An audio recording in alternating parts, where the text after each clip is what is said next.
입니다. 저는 스스로 나이를 먹을 만큼 먹었다고 생각하는 30대 여자입니다. 혹시 다들 믿는 도끼의 발등을 찍혀보신 적 있으신가요?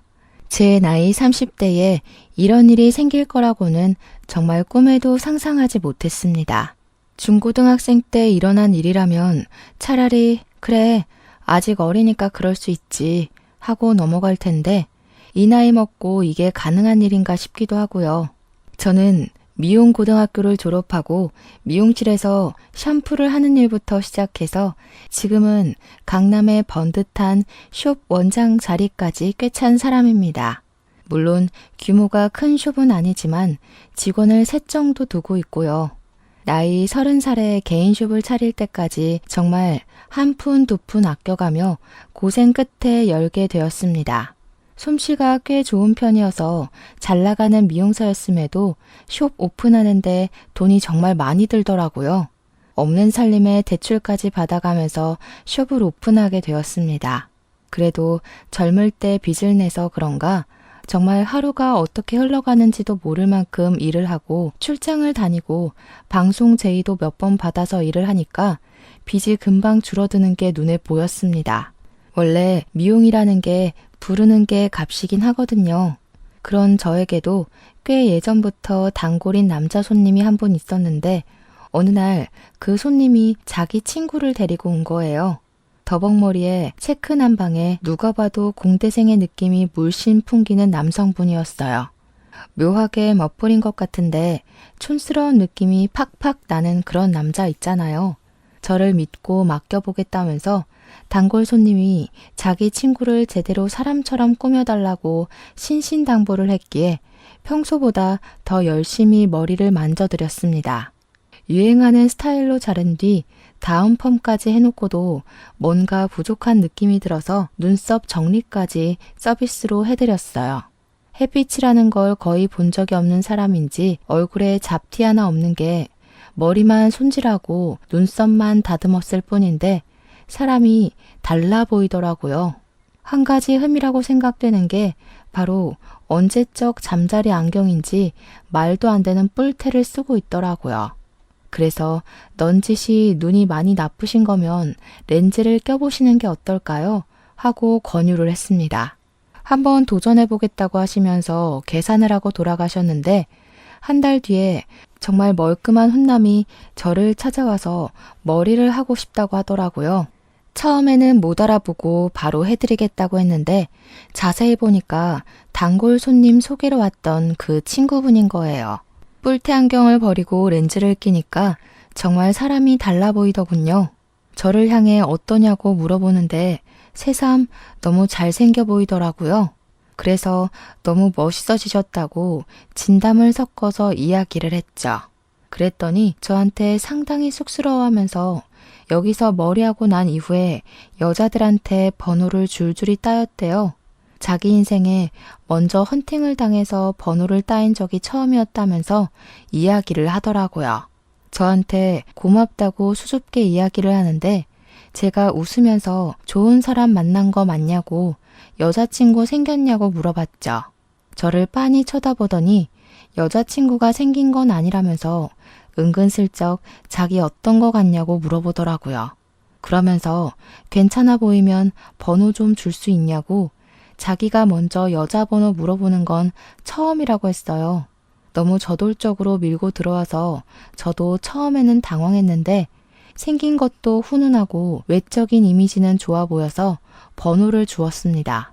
자연스럽게 그날 이후부터 사적인 연락이 시작되었고 밖에서 커피도 마시면서 시간을 보내게 되었습니다. 그분은 저보다 2살이 많았는데 처음에 제가 예상했던 대로 대기업 IT 부서 연구실에 종사하고 있다고 하더라고요. 기술 개발 쪽이라고 했는데 제가 그 분야는 잘 몰라서 흘려들었거든요. 어쨌든 기계를 다루는 쪽이라고 했습니다. 어쩐지 체크 난방에서부터 공대생의 기운이 철철 흘렀다고 이야기를 하니까 막 웃더라고요. 원래 공대생들은 멋부릴 때 체크 난방을 즐겨 입는다면서 그게 그들만의 규칙이라고 하는데 솔직히 좀 충격 먹었습니다. 체크 난방, 제가 중학생 때나 유행했던 옷인데 그들만의 리그라고는 하지만 그게 멋부릴 때 입는 옷이라니. 아무튼 몇 번 만나보니까 사람이 쑥맥이긴 하지만 진중한 성격이었고 미래를 위해 차곡차곡 한 발씩 내딛는 그런 사람이더라고요. 저한테 멋없는 고백을 했고 저는 그 고백도 너무 잘 어울린다고 생각하고 연애를 시작하게 되었습니다. 저는 미용만 쭉 일관되게 외길 인생 걸어온 사람이라 유행에 상당히 민감한 타입이었거든요. 남자친구랑 연애를 시작하고 나서 이것저것 꾸며주고 다니기 시작했죠. 저는 아무래도 외적인 걸 상당히 신경 쓰는 타입인데 남자친구는 그런 부분에 완전히 무지한 초짜였어요. 옷도 유행하는 스타일로 싹 바꿔주고 매번 머리도 만져주고 제가 사람 하나 만들었다고 해도 모자라죠. 원래 훈훈하게 생긴 얼굴이었는데 스타일까지 멋들어지게 만들어주니까 어딜 가도 데리고 다니는 맛이 나더라고요. 약간 어깨가 으쓱해질 정도랄까요? 저에게는 같은 미용고 출신의 절친한 친구가 하나 있었어요. 이 친구는 꿈을 품고 미용고에 진학했지만 미용 기술에는 영 소질이 없었던 친구였습니다. 메이크업도 잘 못했고 네일 아트에도 소질이 별로 없었던 친구였습니다. 학교를 졸업하고 나서 미용실에서 저처럼 샴푸부터 차근차근 시작을 했는데 이리저리 치이고 소질이 없다는 것을 깨닫고는 갑자기 술집을 차렸어요. 어린 나이에 무슨 술 장사를 하나 저도 처음에는 걱정이 이만저만이 아니었죠. 술집도 그냥 대학가 앞에 있는 호프집 같은 것이 아니라 영화 같은 데에나 나올 법한 그런 바 있잖아요. 돈 많은 사장님들 상대로 하는 그런 술집이요. 친구가 얼굴 하나는 예쁘게 생겼었거든요. 아무튼 그런 바를 하나 운영하고 있는 친구였는데 저랑 은근히 성격 자체는 잘 맞아서 깊게 친한 건 아니지만 좋은 사이를 유지하고 있었습니다. 왜 깊게 친하지 못했냐면 술집을 운영해서가 아니라 그런 애들 있잖아요. 약간 여우같이 구는 약삭 빠른 애들요. 자기한테 남자친구가 생기면 저한테는 연락 한 통 없다가 헤어지면 만나자 술 먹자 연락해대는 그런 친구였거든요. 그래서 저도 적당히 거리를 두고 친하게 지냈는데 이 친구의 성격을 받아줄 사람이 몇이나 있었겠습니까? 아마 그 친구에게는 제가 유일한 친구나 다름없었을 겁니다. 한동안 연락이 없던 친구에게서 남자친구랑 헤어졌다고 저에게 연락을 했더라고요. 그때 저도 남자친구랑 데이트를 하고 있을 때여서 남자친구랑 있다고 하니까 자기 술집에 놀러 오라고 하더라고요. 근데 그 술집이 분위기가 커플이 갈 만한 곳은 아니라서 어떻게 거절을 하나 하고 있는데 술을 공짜로 주겠다고 하지 않겠어요? 비싼 술만 취급하는 곳에서 공짜로 술을 준다고 하니까 저랑 남자친구는 거절하지 않고 갔죠. 제 남자친구를 보자마자 웬일로 이렇게 멋있는 남자를 만나냐고 옆구리를 쿡 찌르더라고요. 그동안 제가 남자 보는 눈이 별로 없어서 항상 쭉정이 같은 놈들만 만나왔었거든요. 친구가 이런 남자만 골라 만나기도 힘들겠다고 몇 번이나 저한테 잔소리를 했었고요. 저의 잘생긴 남자친구가 의외인 건지 궁금한 게 많더라고요. 어디서 만나게 된 거냐, 직업은 뭐냐, 연봉은 높냐 하면서 마치 부모님이나 물어볼 법한 질문들을 하는 겁니다. 제가 다 민망해서 그만하라고 이야기를 했는데 친구가 저한테 가만히 있으라고 하더라고요. 얘가 항상 오징어 같은 놈들만 만나서 제가 걱정이 돼서 그래요. 암만 그래도 고등학교 시절부터 친하게 지낸 친구인데 이런 질문은 할 수 있지 않아요? 야, 내가 언제 오징어 같은 놈들만 만났다고 그래. 내가 어련히 알아서 잘 만났으려고. 너 말 진짜 이상하게 한다. 제가 정색하고 이야기를 하니까 그제야 친구가 농담이지 농담 하더니 술 잘 먹고 데이트 잘 하다가 가라고 하더라고요. 어디 가게? 하니까 안쪽 테이블에 옆에서 클럽 운영하는 사장님이 놀러 오기로 했다고 그 자리에 가봐야 한다고 했어요. 나이를 먹어도 정말 한결같이 사는구나 싶어서 알겠다고 했죠. 저에게 그런 친구가 있다는 걸 남자친구가 어떻게 생각할지 몰라서 조금 부끄럽기도 했어요. 솔직히 그렇잖아요. 여자친구의 친한 친구가 술집을 운영하고 남자라면 사족을 못 쓰는 것처럼 행동한다고 하면 좀 수치스럽지 않겠어요? 그런데 제 남자친구가 순둥이인 건지 아니면 별 생각이 없는 건지 술집을 한번 쓱 둘러보더니 그러더라고요. 이런데 처음 와본다고 자기 친구들 중에는 별 사람이 다 있구나 하는데 그게 정말 신기해서 하는 말 같았습니다. 술집 하는 친구 있다고 편견을 가지면 어떻게 하나 싶었는데 신기하다는 식으로만 이야기하니까 한시름 마음이 놓이더라고요. 그만큼 제가 남자친구를 사랑하니까 잘 보이고 싶은 마음에서 우러나는 마음이었어요. 그날 이후로도 종종 친구네 술집에 가서 술을 얻어먹기도 하고 하면서 연애를 쭉 이어갔습니다. 1년을 훌쩍 넘긴 어느 시점에 친구가 갑자기 연락이 왔어요. 다짜고짜 자기 결혼을 할 거라고 하는데 저는 너무 놀라서 당장 만나자고 했죠. 분명 3개월 전에 마지막으로 친구네 술집에 갔을 때만 하더라도 결혼에 대한 언질은 전혀 없었거든요. 만나는 사람이 있었던 것도 몰랐으니까 갑작스러운 결혼 발표는 충격으로 다가오게 되었습니다. 누구랑 갑자기 결혼을 하냐고 물어보니까 마치 비밀이라도 말하는 듯 저에게 속삭였습니다. 바에 손님으로 드나들던 잘 나가는 사업가를 턱 물었다면서 만난 지 3개월 정도 됐는데 하루빨리 결혼하기로 했다고 하는 겁니다. 제가 마지막으로 바에 방문했던 시점쯤 남자친구가 생겼고 그래서 한동안 저한테 술집에 놀러 오라는 연락이 없었던 것이었죠. 저는 3개월 만에 속전속결로 결혼을 한다는 친구가 걱정이 되었고 너무 적게 만나고 결혼하는 거 아니냐고 조금 나무랐어요.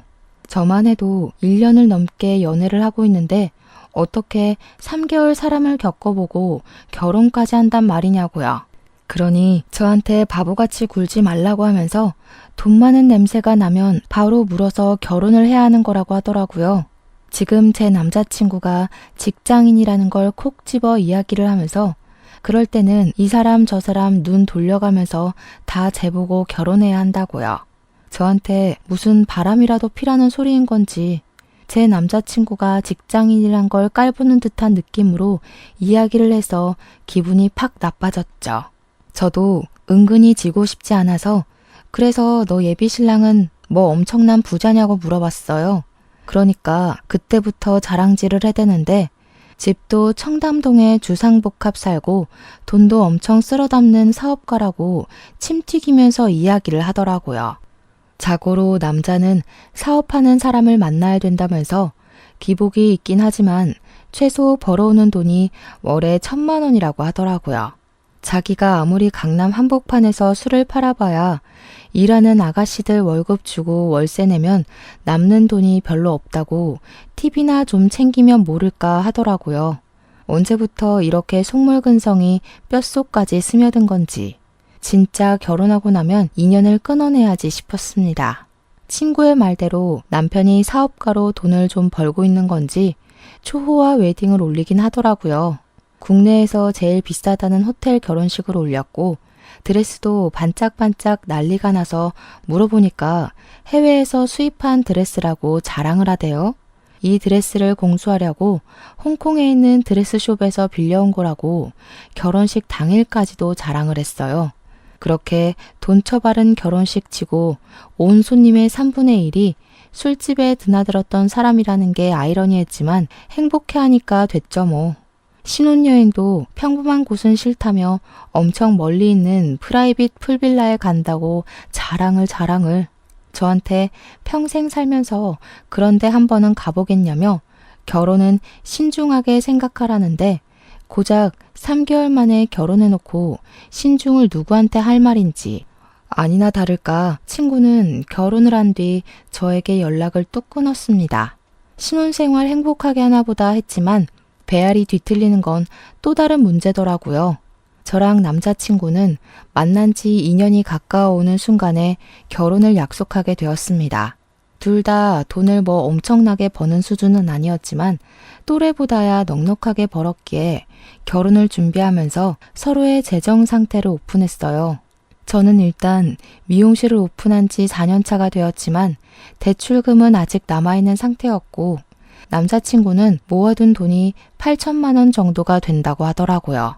시부모님의 도움과 남자친구의 직장인 대출로 신혼집을 구하기로 했고 혼수 정도는 제가 번 돈과 부모님의 도움으로 마련하기로 했습니다. 평범한 다른 사람들과 다름없는 결혼식 준비였습니다. 스드메는 간략하게 웨딩 플래너를 끼고 준비하기로 했고 식장은 웨딩홀을 잡았고요. 제가 결혼한다는 소식을 친구에게 전하자 그때부터 걔가 이것저것 시시콜콜 따지고 들면서 준비하는 데 참견을 하더라고요. 그렇게 가성비 좋게 돈 생각하면서 결혼식 해봐야 추억이 쌓이겠냐고 한방 크게 터트려야 하는 거 아니냐고요. 결혼식은 호화롭게 할수록 남들이 부러워하는 거라고 웨딩홀이 뭐냐 적어도 호텔에서는 해야지 하는데 짜증이 났죠. 우리가 좋아서 하겠다는데 왜 자꾸 참견이냐고 우리가 알아서 잘할 테니까 너는 네 남편이나 잘 챙기라고 했습니다.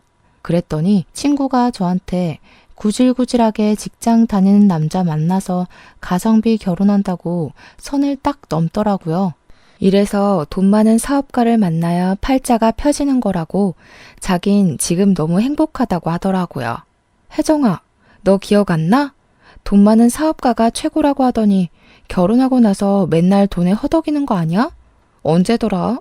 결혼하고 나서 나한테 돈 빌려달라고 했잖아. 돈도 많은 남편이 생활비는 적게 주나 보지? 친구인 혜정이가 저한테 딱 한 번 돈을 빌려달라고 했던 적이 있었거든요. 문득 그 생각이 나서 참지 않고 그냥 혜정이한테 질러버렸더니 애가 저한테 발끈하면서 이야기를 하더라고요. 그달에는 벌이가 시원치 않아서 어쩔 수 없었던 거라고. 매달 쓰는 돈이 있는데 1,000만 원씩 가져다 주다가 500만 원 주면 당연히 허덕이지 하는 겁니다. 물론 혜정이 남편이 진짜 1,000만 원씩 가져다 주는지는 제가 알 턱이 없고요. 저한테 네가 알면 뭘 알겠냐고 하는데 제가 그래도 미용실 운영하면서 한 달에 버는 돈이 꽤 되는데 저런 소리를 하니까 가짜났어요. 혜정아, 네 가치를 높일 생각을 해야지. 남자한테 기생하는 주제에 남한테 왜 참견이니? 네 남편이 어디 딴 년이랑 바람난 것 같다고 전전긍긍할 때는 언제고 술 먹으면 버릇이 개 같다면서 신나게 욕했으면서 이제 와서 사업가 남편이 최고라고 허세를 떨어? 됐어. 너 내 결혼식에 참석하지 마. 제가 딱 잘라서 결혼식에 오지 말라고 하니까 혜정이도 기분이 상했는지 안 간다고 하더라고요. 제가 계좌번호 보내면서 내가 보냈던 만큼 축의금은 돌려주라고 했더니 자존심을 부리는 건지 축의금은 그대로 입금했어요. 저는 남편과 사이좋게 결혼식 준비를 이어갔고 결혼식도 많은 사람들의 축복을 받으며 치렀습니다. 신혼여행도 평소 가보고 싶었던 동남아 국가로 다녀왔고요. 혜정이랑 저랑은 인연을 끄는 것이나 다름없기에 결혼식 이후에 연락을 한다거나 혜정이가 운영하는 술집에 간다거나 하는 일도 없었습니다. 남편은 결혼 이후 마음의 안정이 찾아온 것 같다며 더욱더 열심히 직장 생활에 임하기 시작했고 저도 미용실 운영을 하며 빠르게 빚을 갚고 있었죠. 둘이 벌어서 대출금 갚으니까 같은 돈이 나가도 뭔가 더 빠르게 갚아나가는 듯한 기분이 들었습니다. 결혼한 지 한 2년쯤 지났을 때 남편과 저는 슬슬 생활의 안정감을 느끼고 아이를 가져볼까 하면서 자녀 계획을 세우기 시작했습니다. 그런데 그 시기쯤 뜬금없이 연락을 끊고 지냈던 혜정이에게서 연락이 왔어요. 한번 만나줄 수 있겠냐고 연락이 왔지만 저는 대꾸해주지 않고 무시했습니다. 결혼한다고 할 때 축하를 해줘도 모자랄 판에 소금을 팍팍 뿌려대던 계집애가 이제 와서 왜 연락을 하나 싶었거든요. 근데 혜정이는 제가 무시하는데도 계속해서 저에게 연락을 해왔습니다. 딱 한 번만 만나달라고 자기가 다 잘못했다고 너무 힘들다고 징징거리는데 솔직히 그간 알아왔던 정도 있고 걱정은 되더라고요. 무슨 일이냐고 하니까 그날 오후에 제가 일하는 미용실로 찾아왔더라고요. 근데 혜정이 얼굴에 시퍼런 멍자국이 있는 게 아니겠어요? 저는 깜짝 놀라서 혜정이 얼굴을 이리저리 살펴보았죠. 얼굴 왜 이래? 남편이 그랬어? 하고 물어보니까 그때부터 눈물을 왈칵 터뜨리는데 무슨 일인지 몰라도 일단 토닥여 주었죠. 혜정이가 엉엉 울면서 자기 죽고 싶을 만큼 힘들다고 해서 다 털어놔봐라 했어요. 혜정이의 남편의 사업이 갑자기 휘청거리기 시작하면서 빚이 생겨버렸대요. 혜정이한테 가게 보증금이라도 당장 내놓지 않으면 망하게 생겼다고 난리를 쳐서 가게도 정리하고 남편 빚 갚는 데 썼다고 하더라고요. 가게를 정리하고 나니까 수입이 전혀 없어졌고 돈이 없어 굶게 생겼는데도 남편은 허구한 날 술만 처먹고 다니더래요. 출근도 하지 않고 집에서 잠만 퍼질러 자길래 돈 벌어오라고 하니까 사업도 다 정리하고 빚만 남았다면서 술이나 먹고 살란다 하더라는 겁니다. 혜정이가 속이 터질 듯 답답해서 그럼 우리는 어떻게 사냐고 뭐 먹고 사냐고 하니까 남편이 혜정이 보고 술집이라도 나가서 돈 벌어오라고 했대요. 네가 가진 명품 가방만 팔아도 얼마겠냐고 사치를 그렇게 하니까 빚이 생기는 거 아니겠냐고 혜정이 탓을 하더랍니다. 돈 팍팍 벌어다 줄 때 적금이라도 꾸준히 부었으면 이렇게까지 힘들지 않았을 거라고요. 친구한테 손찌검을 한 것도 모자라서 당장 나가서 돈 벌어오라고 내쫓았다는 거예요. 혜정이 남편이 자기한테 손찌검을 한 것 자체가 너무 충격적이라 이혼을 하겠다고 이야기를 하니까 더 심하게 굴었다고 합니다. 혜정이 부모님이 일찍 돌아가셔서 혜정이를 돌봐줄 가족도 없었거든요. 혜정이 남편이 혜정이 보고 부모도 없이 술집에서 일하던 거 거둬줬더니 기어오른다고 막말을 하면서 자존심을 짓밟았대요. 결국에는 진단서 끊고 이혼 소송을 걸었는데 남자 쪽에서 위자료 내놓으면 이혼해주겠다고 적반하장으로 나온다고. 그렇게 몇 날 며칠을 소갈이 하다가 문득 제가 너무 보고 싶어서 연락했다고 하더라고요. 저는 혜정이한테 지금 어디서 지내고 있는 거냐고, 설마 그 집에서 남편이랑 같이 지내는 거냐고 물어봤죠. 혜정이가 고개를 절레절레 졌더니 갈 곳이 없어서 모텔 방을 전전긍긍하면서 지내고 있었다고. 근데 돈이 다 떨어져서 이제 갈 곳이 없다는 겁니다. 그 말까지 들었는데 제가 어떻게 모른 척을 할 수 있겠어요? 남편에게 대충 이야기를 하고 집에 데려왔죠. 남편이 불편한 기색을 내비치긴 했지만 성품 자체가 모질지 못해서 그런 건지 며칠만 지내게 해주자고 하더군요. 저희가 쓰지 않는 작은 방이 있어서 나중에 아이 생기면 주려고 한 방이거든요. 그 방을 치워서 혜정이에게 쓰라고 했더니 고맙다면서 몇 번이고 고개 숙여서 인사를 하더라고요. 자존심 하나는 하늘을 찌르던 계집애가 저렇게 풀이 확 죽어서 나타나니 마음이 쓰이긴 하더라고요.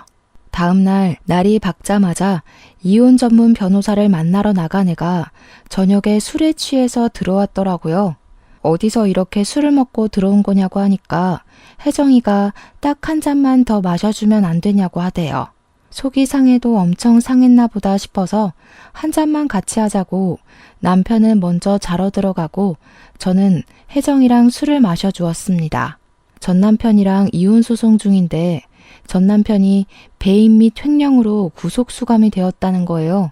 이혼 자체는 쉽게 될 것 같다면서 한숨을 푹푹 쉬며 이야기를 하다가 자기 신세가 처량하게 느껴진 건지 또 막 울더라고요.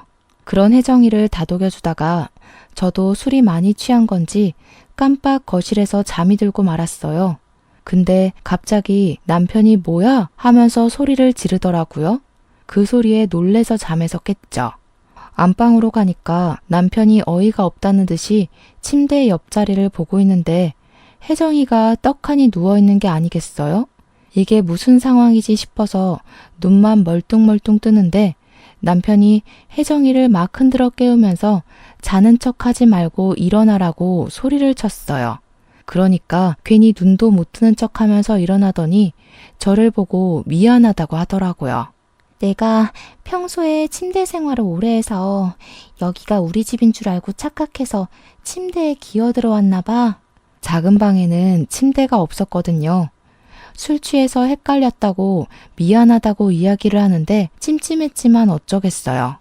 혜정이도 저도 이미 만취한 상태였기 때문에 작은 방으로 가라고 쫓아내고는 남편 옆에 누웠죠. 자려고 하는데 남편이 계속 뒤척이면서 아이씨 하는 거예요. 평소에 욕을 입에 전혀 담지 않는 사람이라 무슨 일인가 싶어서 왜 그러냐고 물어보니까 남편이 짜증을 확 내면서 말했어요.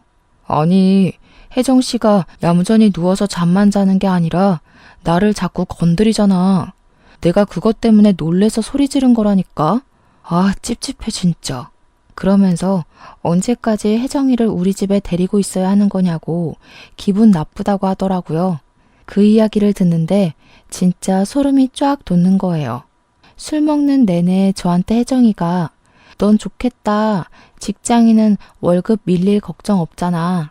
나도 직장인 만나서 결혼할걸. 내가 왜 사업가랑 결혼했지?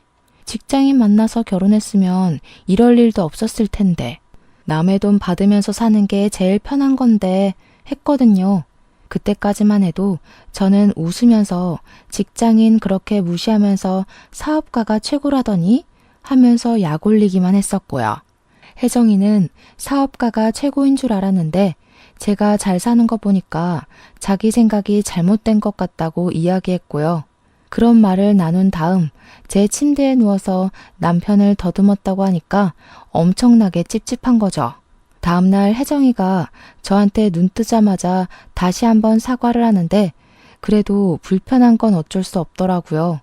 남편도 출근하는데 혜정이랑은 눈도 마주치지 않으려고 하길래 저는 혜정이한테 솔직하게 이야기를 했어요. 다 필요 없고 오늘 같은 실수가 2번 생기지 말라는 보장도 없지 않겠냐고요. 통장으로 30만 원 보내놓을 테니까 모텔에 가든 찜질방에 가든 일단 나가달라고 했죠.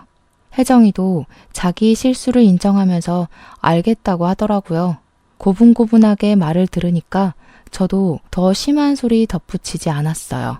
그 길로 집을 나간 혜정이는 결국 술집을 운영할 때 알았던 다른 술집을 운영하는 사장님 밑에 들어가서 일을 시작하게 됐다고 했습니다.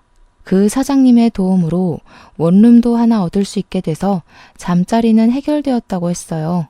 그래도 술판만큼 실적대로 돈을 받아서 생활한다고 하니 다행이라고 했습니다.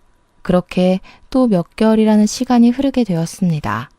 남편이랑 흐지부지 되었던 아이를 갖자는 이야기를 다시 한번 꺼냈어요. 우리도 더 이상 미루면 안 될 것 같다고 이야기를 꺼냈는데 남편이 뜨뜨미시근하게 반응을 하더라고요. 저는 남편의 반응이 이해가 되지 않아서 왜 그러냐고 양가에서도 아이를 기다리고 있는 것 같다. 싫으면 싫다고 말을 해달라고 했습니다. 아이 계획이라는 게 저 혼자만 세워서 될 문제는 아니었으니까요.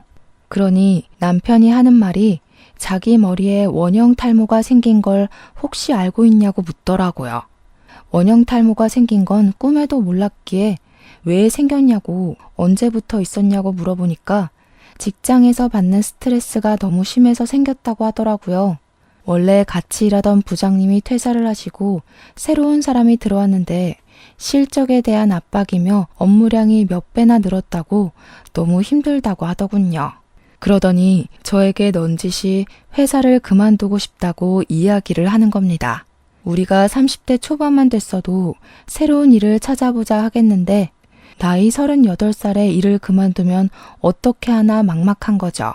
물론 제가 미용실을 운영하면서 한 달에 400만 원 내외로 벌고 있으니까 당장 둘이 생활하기에는 부족함이 없긴 했죠. 그래도 남편이 꼬박꼬박 벌어오던 월급이 있었는데 그게 사라지면 우리 생활비가 반토막이 나는 거나 다름없는 일이잖아요. 대출도 거의 갚았지만 조금 남았고 아이까지 생기면 나가야 할 돈이 한두 푼이 아닌데 돈 걱정이 먼저 되는 건 어쩔 수 없더라고요.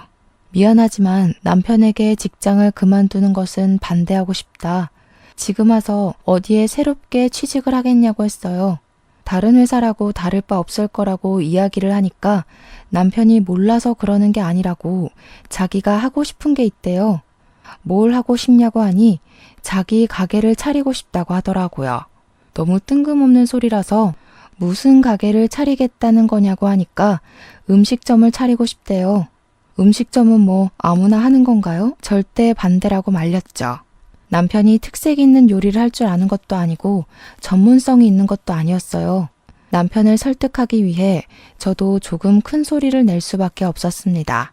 막말로 당신이 자격증이 있냐, 뭐가 있냐, 아무거나 팔면 장땡이라고 생각하는 거냐, 그런 식으로 하면 돈만 날리는 거라고 했습니다.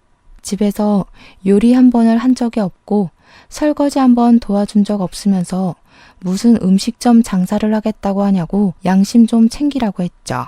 그러니까 남편이 하는 말이 비싼 안주랑 와인 한잔 할 수 있는 소규모 모임용 라운지바 같은 걸 운영하고 싶다고 하대요. 어차피 안주에 심혈을 기울일 필요도 없고 주류 종류만 잘 갖다 놔도 장사는 잘 될 거라면서요. 회사 생활하면서 그런 곳을 한번 가봤는데 너무너무 좋고 조용하고 스트레스도 받지 않을 것 같다고 하더군요. 저는 술집이라면 혜정이부터 떠올랐기에 절대 안 된다고 술집은 반대라고 했습니다. 결국 그날 의견 차이가 좁혀지지 않아서 싸움만 내리하고 저는 미용실에 출근을 했는데 혜정이가 머리를 한다고 찾아왔더라고요. 새로 옮긴 가게에서 돈을 좀 버는 건지 어느 날부터 다시 본인을 꾸미고 다니기 시작했어요. 제가 머리를 만지는 내내 한숨을 푹푹 쉬니까 혜정이가 무슨 일 있냐고 물어보더라고요. 그래서 솔직하게 다 말을 해줬습니다. 남편이 직장을 그만두고 무슨 라운지바 같은 걸 차리고 싶어 한다고요. 혜정이가 이야기를 듣더니 아이디어가 너무 좋다면서 그런 곳이 장사가 잘 된다고 술집이 얼마나 남는 장사인 줄 아냐고 하더라고요. 제 남편에게 팁을 좀 주고 싶으니까 한번 자리를 마련하라고 하는데 제가 딱 잘라서 거절했죠. 직장을 그만두게 할 마음도 없고 그런 사업을 시킬 마음도 없다고 괜한 헛바람 넣지 말라고 했어요. 근데 이 망할 계집애가 꾸역꾸역 집까지 찾아온 거예요. 이야기를 좀 들었는데 라운지바를 하고 싶다고 하셨다면서요? 아이디어 너무 좋더라. 요즘은 소규모 가게도 많이 늘었고 가격만 좀 비싸게 해서 팔면 엄청 남는 장사야. 그 말에 남편 눈이 반짝이더니 둘이 무슨 절친이라도 된 거 마냥 가게 이야기를 막 늘어놓더라고요. 남편은 이런 가게는 어떤 것 같냐 하고 혜정이는 너무 좋다 하면서 술 유통 쪽에 관심이 생기면 연락 달라고 둘이 번호 교환까지 하는 게 아니겠어요? 보는 저만 완전히 속 터지고 환장하는 거죠. 그 뒤로 남편이랑 혜정이랑 둘이 전화도 하고 문자도 하는 것 같더니 따로 만나기까지 했더라고요. 남편은 정말 당장이라도 가게를 낼 것처럼 굴었고 혜정이는 술 장사하려면 기본적으로 술 유통업체를 끼고 해야 된다면서 이리저리 소개를 시켜주고요. 제가 그때마다 절대로 안 된다고 꿈도 꾸지 말라고 화도 내고 애원도 하고 남편을 다잡았죠. 남편에게 장사가 그렇게 쉽게 될 것 같으면 다른 사람들도 다 자영업하지 않겠냐고 누가 회사 다니겠냐고 했어요. 이미 남편은 마음을 굳힌 건지 뭔지 제 말은 듣지도 않더라고요. 제가 계속 귀에 딱지가 않도록 이야기하니까 저한테 서운하다고 하면서 자기가 회사 생활하면서 이렇게 스트레스를 받고 고생하는데 왜 마음을 몰라주냐고 하더라고요. 제가 남편의 마음을 모르는 건 아니죠. 단지 혼자 사는 게 아니라 둘이 함께 살고 있는데 저러니까 말리는 거죠. 남편은 정말 서운하다 하더니 어느 날부턴가 저와의 대화 자체를 피하기 시작했습니다. 그렇게 서먹서먹한 부부관계가 유지된 지 2달 만에 남편이 통보를 했습니다. 사직서를 냈고 처리까지 다 되었다고 퇴직금을 받았고 이걸로 가게를 차릴 거야 하고요.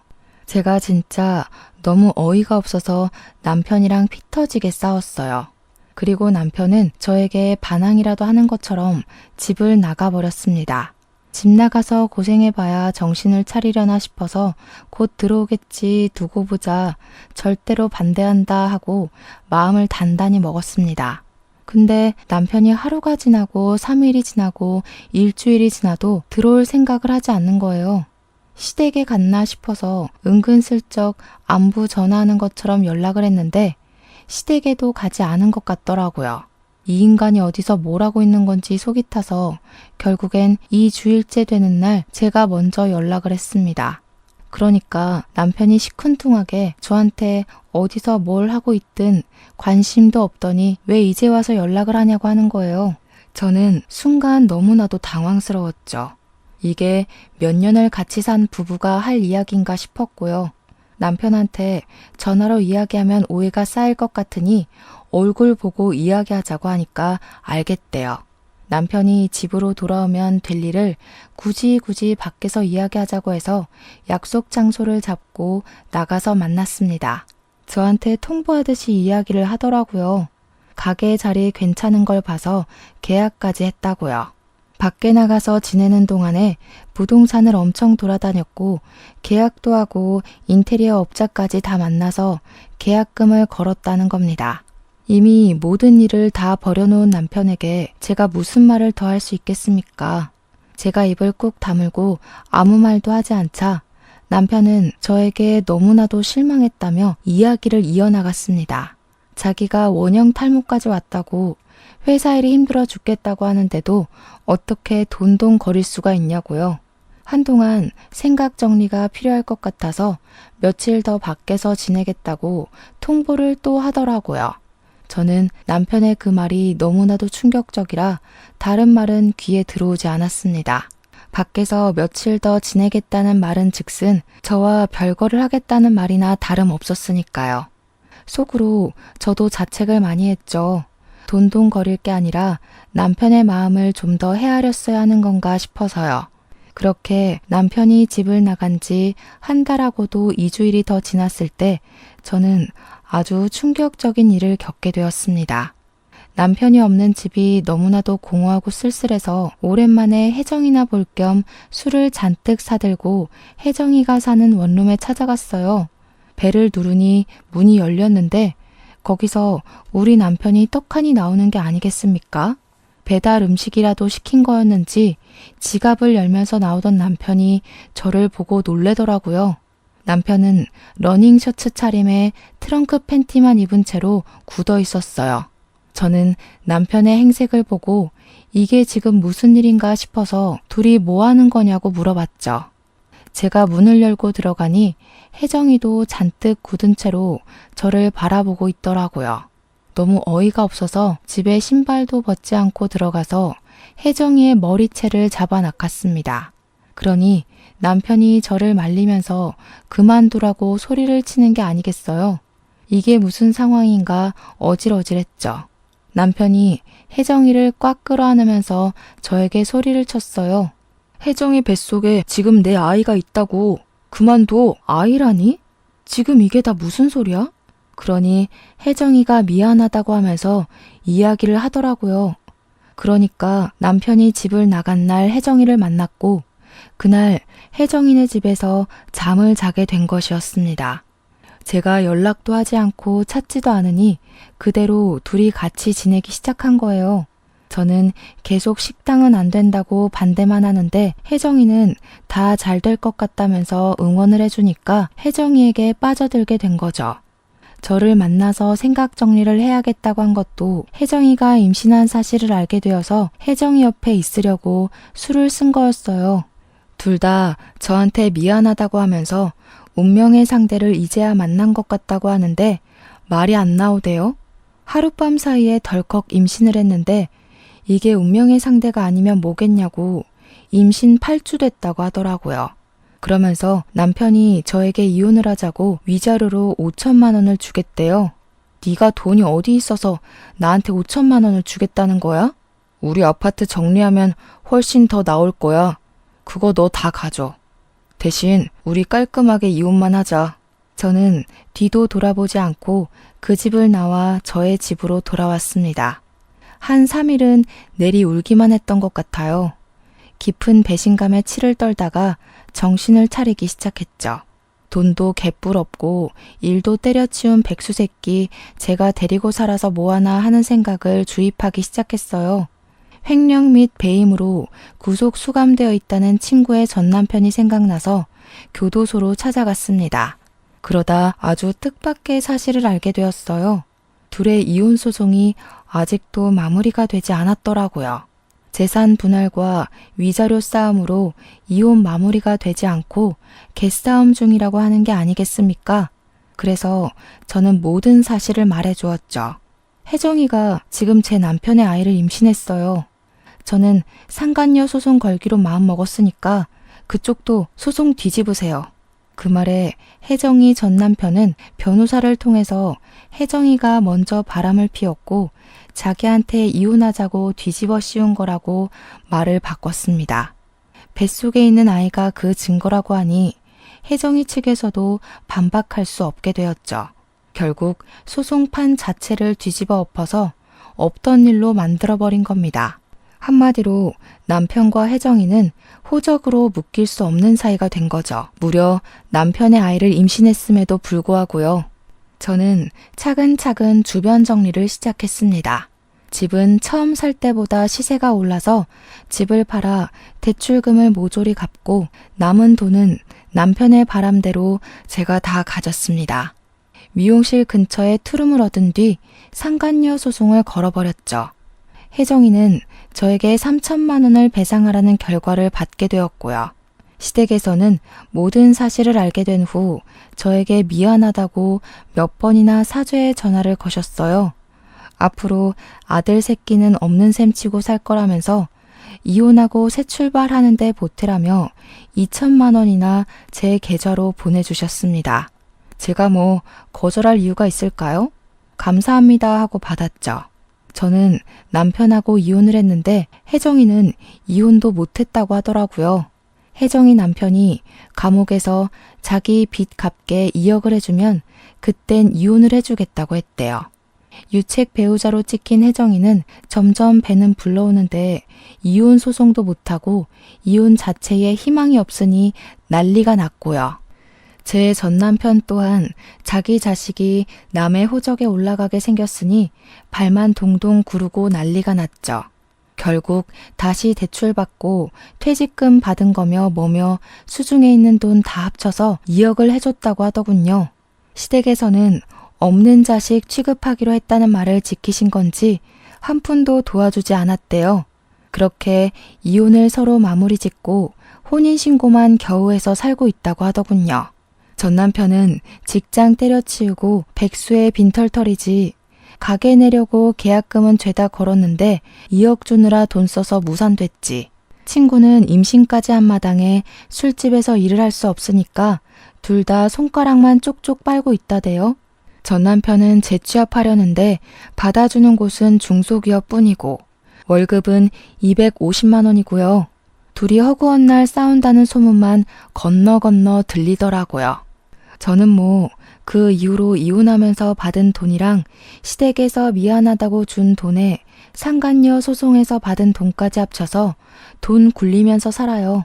대출금은 다 갚았고 남은 돈으로 재테크해가면서 살살 불리고 있습니다. 미용실은 여전히 예약 손님 가득이고요. 100세 시대라는데 제 인생 아직 30대 후반이잖아요. 앞으로 살 날이 훨씬 많으니까 용기 내서 좋은 사람 만나면서 행복하게 살아보려고 해요. 주어진 환경에 충실하게 잘 살아보도록 하겠습니다. 여러분도 행복한 하루 보내세요.